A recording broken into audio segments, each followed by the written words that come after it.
My sister took Grandpa's store, and I exposed everything at dinner. At my sister's dinner table, under a chandelier that gleamed like it belonged in someone else's story, I realized my grandfather's legacy had been rewritten with my name erased in ink that didn't feel like his. I'm Brenton, 34, the grandson who called every Sunday, the son who left town to build an app company people once mocked, and the outsider who learned too late that family can smile at you while holding a knife. Before the betrayal, there was Grandpa Joe. He smelled of cedar and peppermint, the kind of man who fixed squeaky hinges and heavy hearts with the same steady hands. His store Carpenter's Corner wasn't just shelves of nails and paint, it was the neighborhood's backbone. He used to tell me, legacy isn't a trophy, kid. It's work you pass forward when your hands can't hold it anymore. Amanda, my sister, was the golden child. Debate captain, law review, parents' pride. My creativity was treated like a bad habit, something to outgrow. But Grandpa saw me differently. When I coded simple inventory tools in the back office, he leaned in. Different isn't worse, he'd remind me. It's just early. He wanted me to modernize the store someday. Not to erase it, but to protect its soul. Then his health declined. I offered to bring him west to set him up near me with full-time care. He refused, gentle but stubborn. I told myself there was time. There wasn't. 6 months ago, he died quietly in his sleep, and the town mourned a man who had carried them through decades. Amanda gave the eulogy eloquent as always. I stayed silent, holding words that refused to dress themselves. After the burial, we met the lawyer. I wasn't expecting money. I already had more than enough. I expected a key, the one to the store door, the one Grandpa had promised. Instead, the will declared the store belonged entirely to Amanda. The air left my chest. She smiled faintly, rehearsed sympathy in her eyes. He needed someone present, Brenton, she said. My mother nodded. My father called it practical. I called it impossible. Grandpa had spoken of his plans to me just months earlier. And yet here it was, notarized, final 2 weeks before his death. That night in my motel room, I stared at the ceiling and replayed every conversation we'd ever had. The math didn't add up. Suspicion barked like a dog I couldn't ignore. Back in California, I hired a private investigator. Employees told us Amanda had suddenly become a fixture in Grandpa's final months, screening calls, turning away visitors, controlling his schedule. Medical records showed he was on strong medication. Confusion was common. And then conveniently, a new will appeared. It wasn't just family politics. Amanda's husband, Richard, had projects sinking under debt. A property like Carpenter's Corner wasn't sentiment to them, it was salvation. And then Amanda emailed me. It's been too long. Come to dinner. Time to heal. She wanted me in her house at her table, to reconcile or to script the story before I could tell mine. I almost declined. But then I thought of Grandpa, of his voice saying, make something that matters. I packed a suit, a heavy folder of evidence, and the voice recorder I'd given him years ago for his memoirs. I hadn't listened to it yet. Not until I had to. As I pulled into her pristine driveway, I knew this wasn't dinner. It was theater. But I also knew something Amanda didn't. This time I'd brought my own script. Ask yourself, what would you do if the people who shared your blood stole the legacy of the only person who believed in you? Would you stay silent, or would you open the folder in your briefcase and tear their world apart? I rang the doorbell. Amanda opened it with a smile that didn't touch her eyes. Brenton, she said sweetly, welcome home. Home. Strange word. I stepped inside anyway. Amanda's house smelled like polish and control. Marble floors gleamed, the kind that never held children's toys or muddy shoes. Her husband Richard greeted me with a glass of scotch before I could even remove my coat. The prodigal tech genius, he smirked. I took the glass but didn't drink. The living room looked staged, white leather sofas, a vase of lilies too perfect to be real. My parents sat stiffly, older than I remembered. Dad's shirt hung loose. Mom's smile was brittle, painted on for the evening. It wasn't warmth I felt from them. It was calculation. Dinner was set for 5 at a table that could seat 12. Amanda played hostess with practiced elegance, her designer dress glittering in the candlelight. To family reconciliation, she toasted. Our glasses clinked, but the sound was hollow. The first course arrived. A salad that looked like it belonged in a magazine spread not a family home. Conversation skated over safe topics, the weather, my flight cousins, I barely remembered. Then Mom leaned forward, voice syrupy. Brenton, have you thought about moving back home? It would be nice to have both our children nearby. Amanda cut in before I could answer. Oh, I'm sure he's far too busy with Silicon Valley to bother with small-town life. Her smile was sharp, like glass under velvet. I kept my voice steady. Actually, I've been thinking a lot about Grandpa's legacy. Someone should look after it. Her fork paused mid-air, just for a moment. Then she set it down carefully, eyes flicking toward Richard before settling on me. Speaking of Grandpa, I still can't believe he's gone. We were so close those last few months. Dad chimed in, rehearsed. Your sister was amazing with him? Daily visits, handling his medications, everything. That was a lie. In our Sunday calls, Grandpa never mentioned Amanda's sudden devotion. Not once. I leaned back. Funny. He never told me any of that. Amanda's jaw tightened. He didn't want to bother you. You were busy. Busy. That word had become their shield. But I knew the truth. Grandpa wasn't being protected. He was being isolated. The main course arrived. A roast perfectly carved. Amanda watched me carefully as she sliced. Then she dropped it casual, but deliberate. I've decided to sell the store. A developer made an excellent offer. It's time to move on. Silence. My chest tightened. The store is profitable, I said evenly. It's been the neighborhood's cornerstone for 40 years. Richard cleared his throat. It's outdated. Amanda's being smart. My company, Prestige Properties, plans a revitalization. Condos retail. The future. And there it was. The mask slipped. My suspicion confirmed. You mean I said slowly? Grandpa's store was never about preserving his legacy. It was always about saving your company. Richard bristled. It's a fair deal? More than fair. Amanda's voice sharpened. You left Brenton. You missed birthdays, holidays, graduations. You forfeited your say. I stared at her. I spoke to Grandpa every Sunday. He wanted me to modernize the store, not erase it. He kept journals. Do you want to hear his words? Her smile faltered. My parents shifted uncomfortably. Mom tried to smooth it over. Change is hard, son, but it's practical. Property values will rise. The neighborhood needs revitalization. Practical, profitable. Words that meant nothing to Grandpa Joe. I set my fork down. You're not revitalizing anything. You're cashing in on a man too weak to fight back. Amanda's hand trembled slightly as she reached for her wine. Richard cut in firm. Careful what you're implying, Brenton?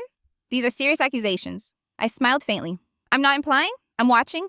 The room chilled. My parents exchanged uneasy glances. Amanda's mask cracked for the first time, a flash of panic before she forced another brittle smile. This wasn't reconciliation. This was an ambush disguised as dinner. But what Amanda didn't realize yet was that I had walked in, prepared. I looked at each of them one by one and thought of Grandpa's voice on that recorder I hadn't played yet. His words might be the only honest ones left in this house. The roast on my plate went cold. The performance around me was unraveling.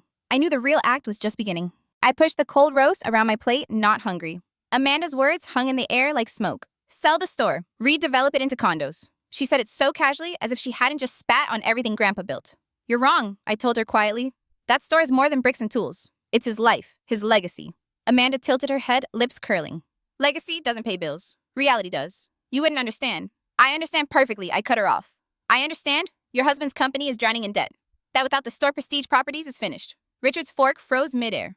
His eyes flicked to Amanda, sharp and warning. For the first time that night, her composure cracked. How dare you, she started. But I leaned forward. Do you want me to read the emails, Amanda? The ones where Richard told his project manager the old man was finally weakening. That once you got the property, phase 2 could begin. The table went still. My mother's hand trembled as she reached for her glass. This is outrageous, she said weakly. Brenton, where would you even get such nonsense? I ignored her. Grandpa was on morphine, confused, vulnerable. And you timed it perfectly, didn't you? 3 months of sudden visits, 3 months of isolating him, 3 months to twist his mind. Amanda slammed her hand on the table. The sound made the silverware jump. Enough.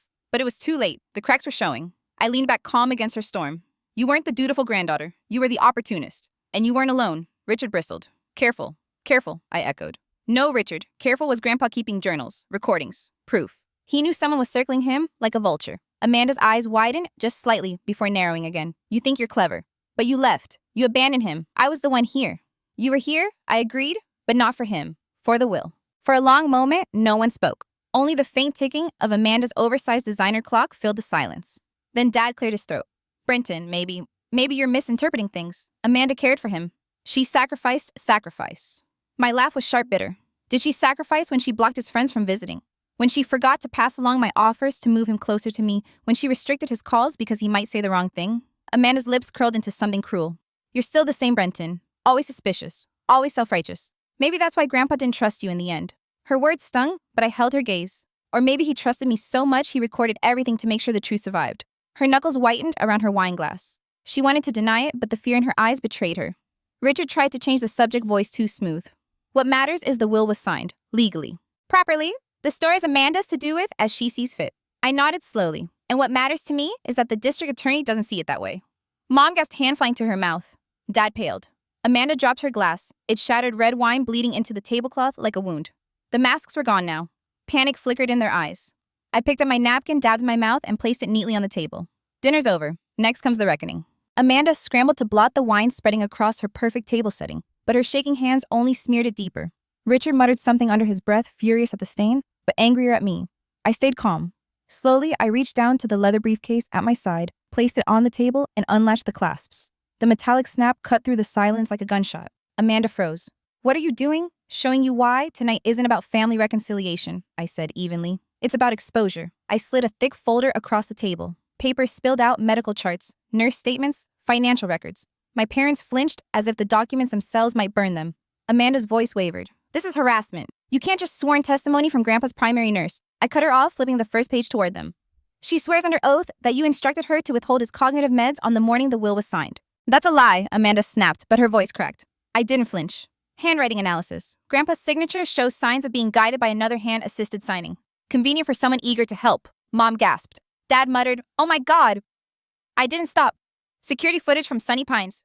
You in and out of his room 3 times the day the lawyer arrived. 2 hours before, right after, then again after he left. You want to explain why Amanda's face drained of color? Richard shifted uncomfortably. And then I clicked a small digital recorder, letting Grandpa's voice spill into the room.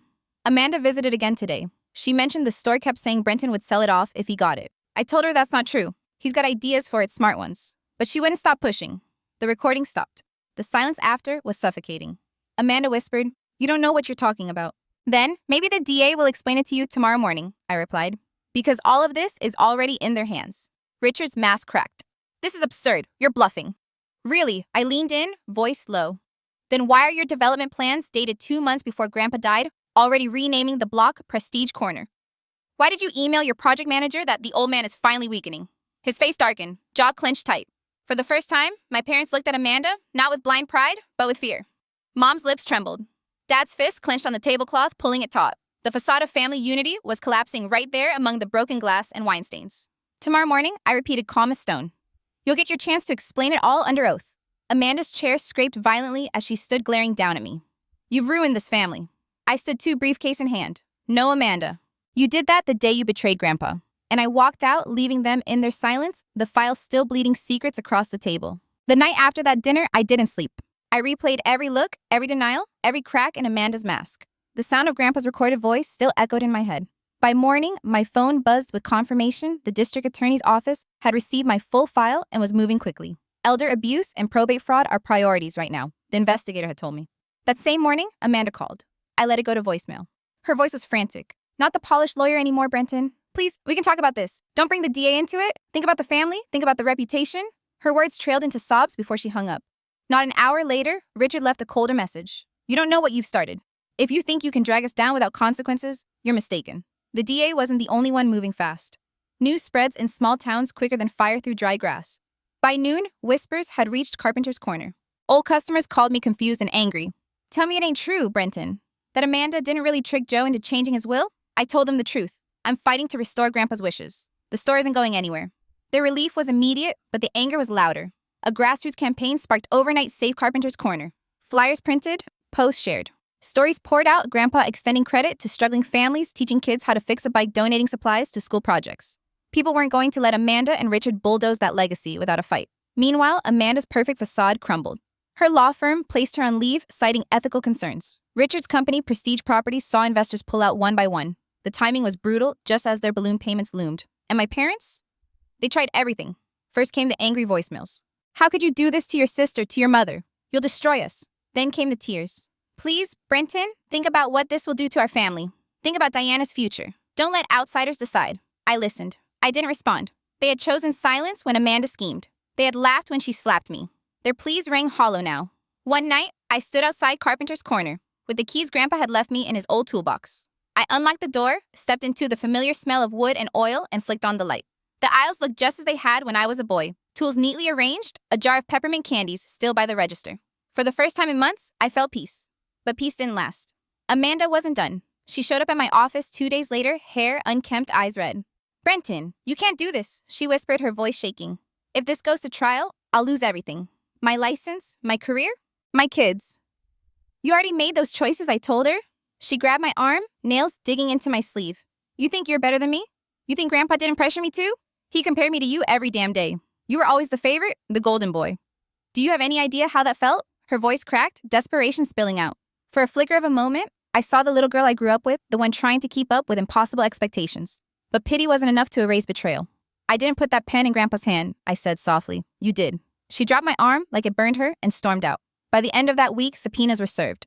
The DA called Amanda, Richard, and even my parents in for questioning. The case was officially open. The masks had slipped at dinner.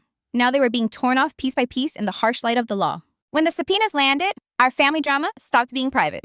It became the town's favorite topic.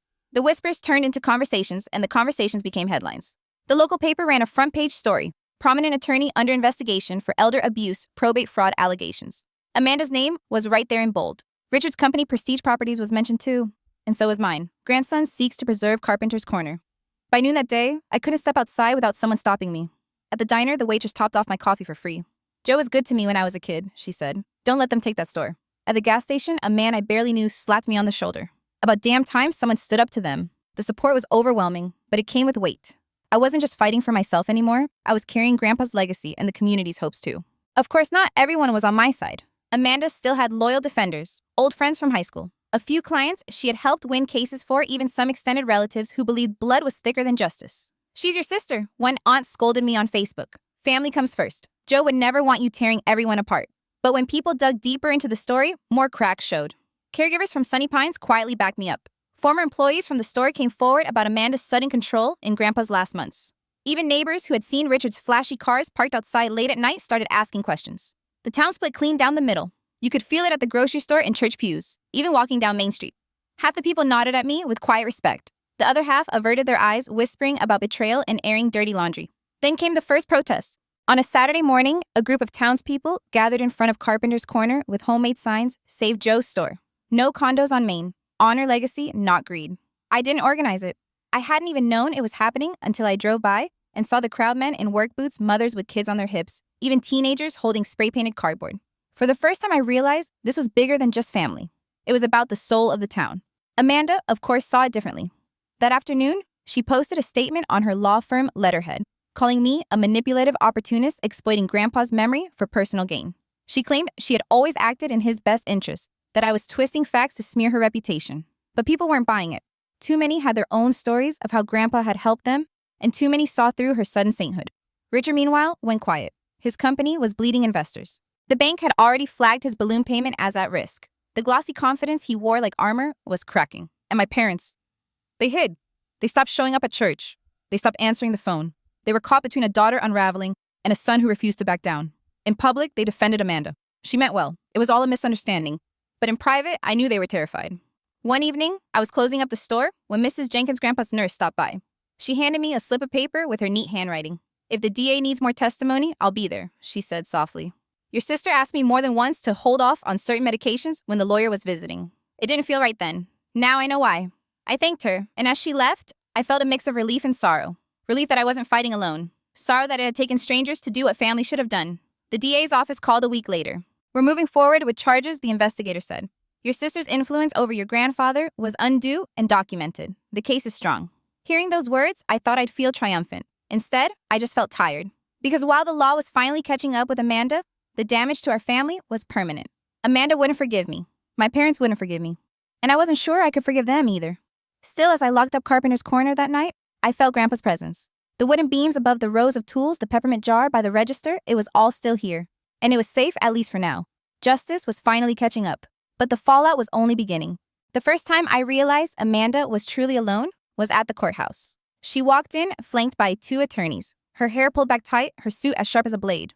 From a distance, she looked powerful, like the confident big sister who had always seemed untouchable. But when I got close, I saw the cracks. Her eyes darted around the room, her jaw clenched, her hands trembling when she thought no one was watching. Richard wasn't beside her. In fact, he hadn't been seen publicly with her for weeks. Word spread fast that he had quietly filed for divorce, moving assets into accounts she couldn't touch. The man who once played the supportive husband now left her to face the storm alone. I shouldn't have been surprised. Richard's loyalty was never to people. It was to money, and Amanda had stopped being profitable the moment the DA started circling. My parents showed up that day, but they didn't sit with her. They stayed in the back row, whispering nervously, like bystanders who had wandered into the wrong trial. When Amanda glanced at them, looking for comfort, they avoided her eyes. That image stayed with me, my once proud, ruthless sister standing alone in front of a judge, her husband gone, our parents shrinking in their seats. Blood ties meant nothing in that moment. Survival had taken their place. The trial hadn't even begun, and already Amanda was crumbling. At home that night, I replayed the scene in my head. Part of me wanted to feel vindicated. This was the sister who had mocked me, shut me out, stolen from Grandpa, and laughed while doing it. She deserved to fall. But another part of me couldn't help but remember the little girl she used to be, the one who wore braces and cried when kids teased her. The one who secretly asked me to check her homework before turning it in. Somewhere along the way, that girl had hardened into someone else. And maybe, just maybe, I wasn't the only one who failed her. Still, pity didn't erase the damage she'd done. And it certainly didn't change the fact that Richard had turned her into the perfect scapegoat. 2 days later, leaked documents hit the press. Emails between Richard and his lawyers painted Amanda as the mastermind behind the will changes.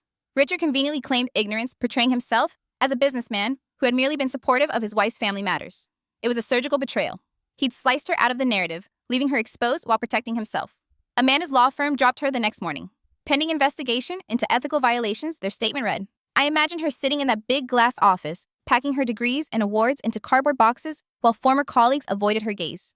The more isolated she became, the more vicious she grew. Late at night, I'd get long rambling emails from her, half apologies, half threats.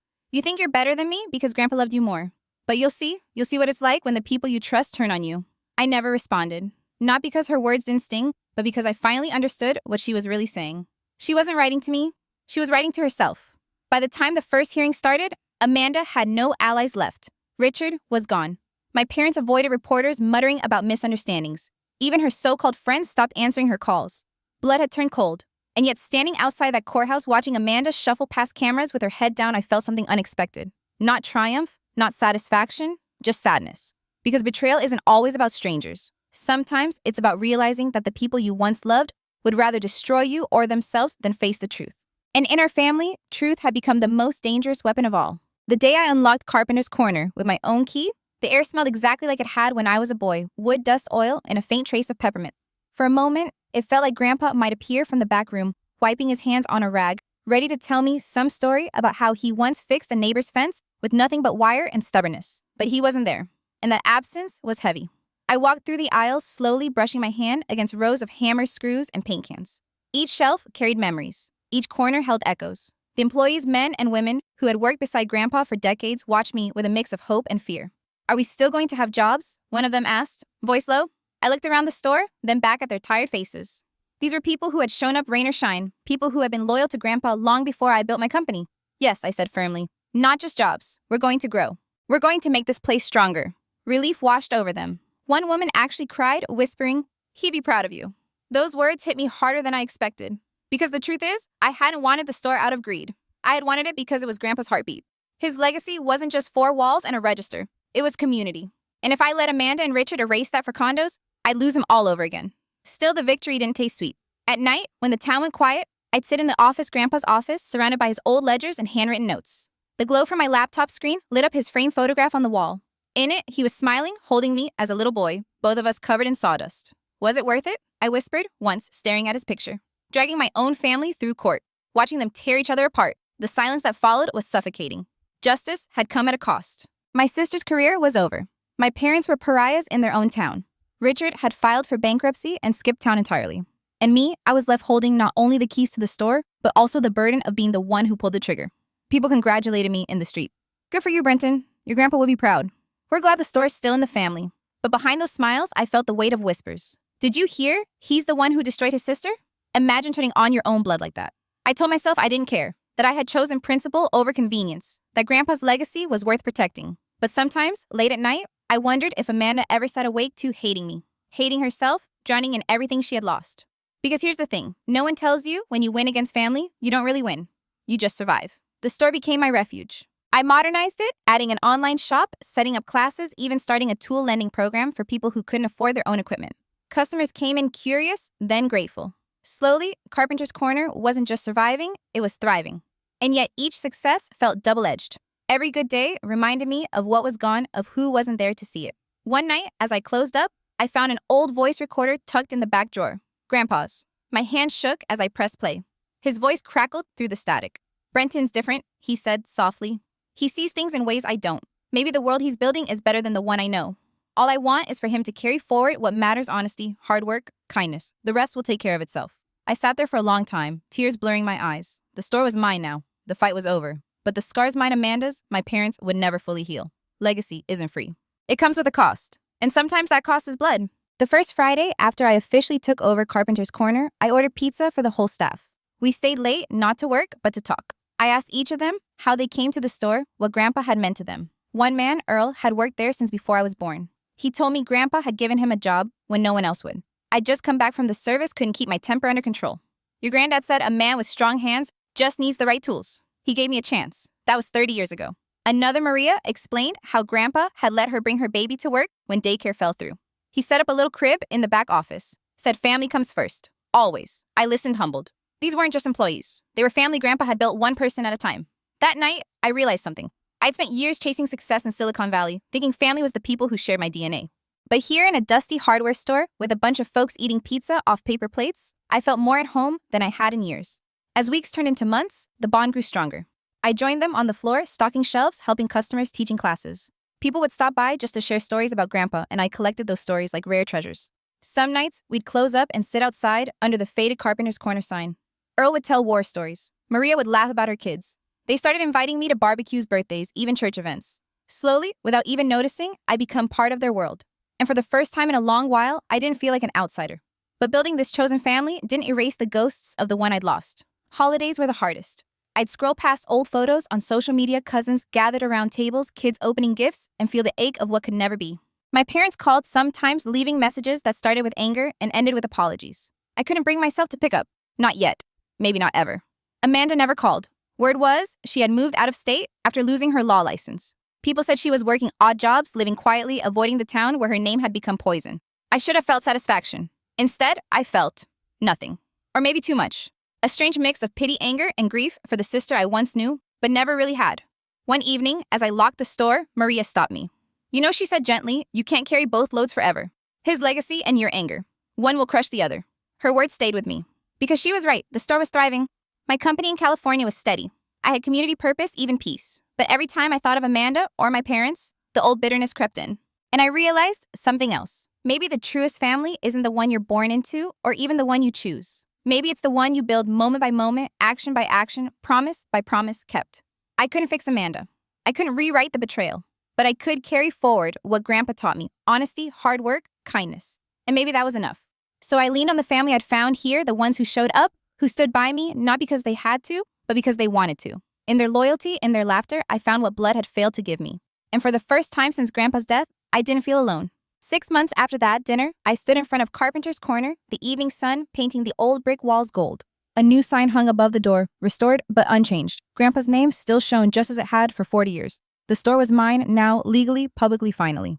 But the cost of that truth lingered. Amanda had left town. Her law license was gone, her marriage dissolved, her reputation ruined. Richard's company went bankrupt within the year. My parents, stripped of the image they clung to, drifted into quiet obscurity. They still called sometimes. I rarely answered. People asked me if it was worth it. If standing up for Grandpa's legacy was worth tearing my family apart. I asked myself that too some nights. Because winning didn't feel like victory. It felt like surviving. But then I see Earl teaching a teenager how to fix a bike chain in the workshop.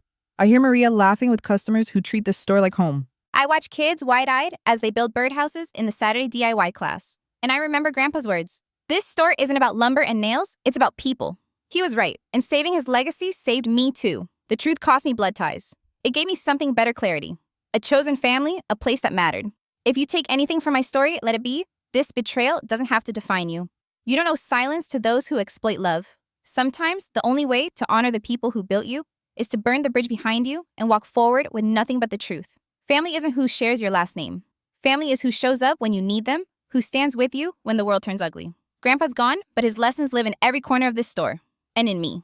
So when people ask me if it was worth it, I finally have an answer. Yes, because legacies aren't inherited. They're protected. And sometimes, the price of truth is the only price worth paying. Thanks for watching and supporting these full story episodes. If this hit home, share it with someone who needs the reminder that legacy is values, not just property. Appreciate you being here.